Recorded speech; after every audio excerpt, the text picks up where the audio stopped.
আজকে করব মোচা। তো মোচাগুলি আমি কেটে ছাড়িয়ে নিয়েছি। এবার কুচি কুচি করে কেটে ধুয়ে নেব। এবার ভালো করে ধুয়ে নেব দুবার। এবার এক গাবলা থেকে আরেক গাবলায় তুলে নিচ্ছি জলটা।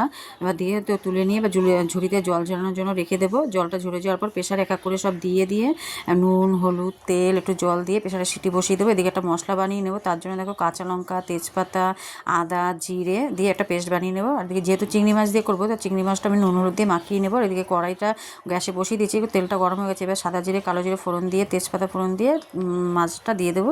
মাছটাও লাল লাল করে ভেজে নেবো। দেখো অনেকটা ভাজা হয়ে গেছে। এবার মিক্সি করা মশলাটা আমি দিয়ে দেবো। মিক্সি করা মশলাটা দিয়ে নুন হলুদ দিয়ে ভালো করে নেড়ে চেড়ে কষিয়ে নেব।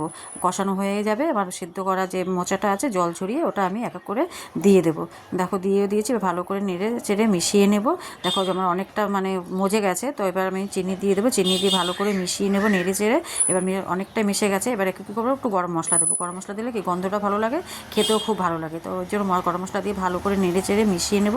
আমার কাছে ঘি ছিল না, তাই আমি একটু বাটার দিয়ে ভালো করে নেড়ে চেড়ে মিশিয়ে নিয়েছি। তো গন্ধটা ভালো হয়, খেতেও ভালো লাগে।